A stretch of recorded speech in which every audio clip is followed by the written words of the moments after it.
Madam President, distinguished members of the Security Council, the Middle East is witnessing yet another dangerous escalation. The hostilities unfolding between Israel and the Houthis have taken an escalatory turn over the past weeks.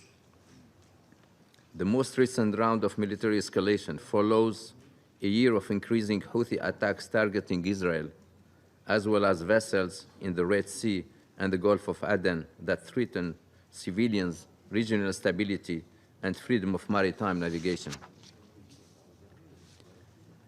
Madam President, since 13th of December, the Houthis have claimed at least 11 attacks targeting Israel, using ballistic missiles and uncrewed aerial vehicles.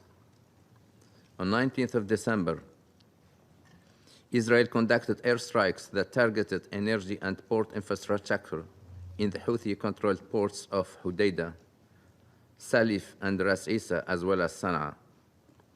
The Israel Defense Forces claimed it was hitting military targets.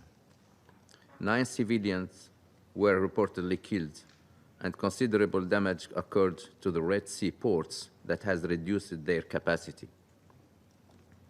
Israel also struck 2 power stations in Sanhan and Al-Wahda, districts of Sana'a, causing temporary power disruptions in Sana'a and Hodeidah.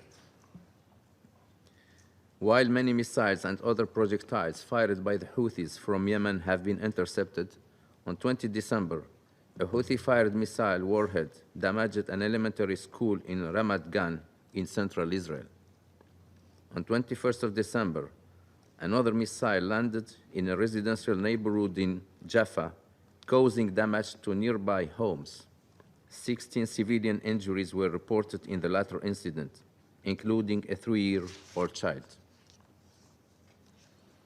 On 26 December, IDF airstrikes targeted Sana'a International Airport, the Red Sea ports on Yemen's western coast, in addition to power stations in Sana'a and Hodeidah, which the IDF said were being used for military purposes.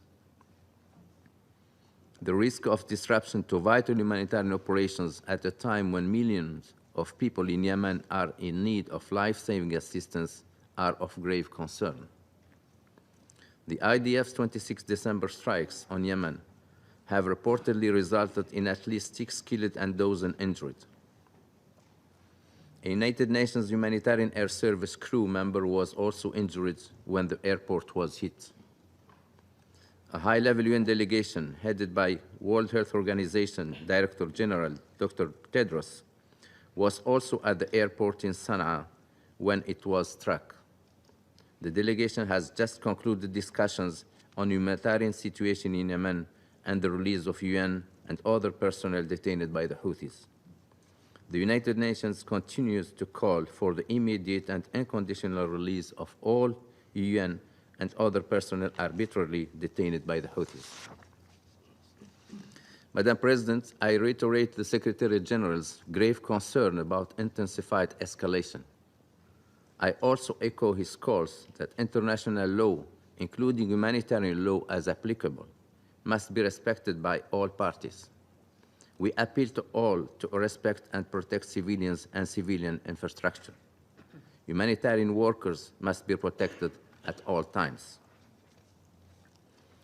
Madam President, we condemn attacks claimed by the Houthis, including on the Santa Ursula in the Arabian Sea on 27 December.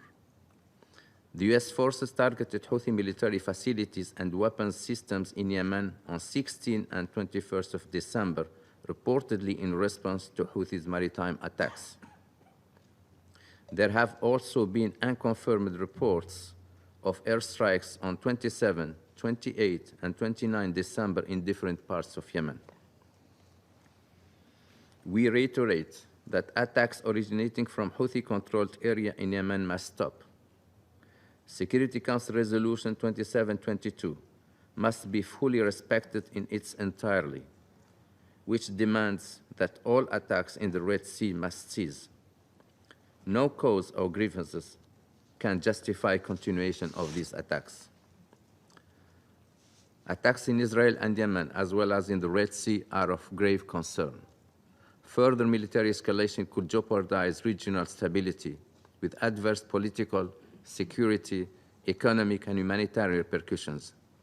Millions in Yemen, Israel, and throughout the region would continue to bear the brunt of escalation with no end.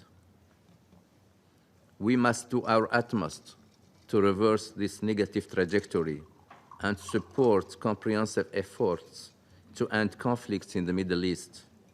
We must preserve a path towards sustainable peace and stability that benefits all the peoples of the region. Thank you, Madam President.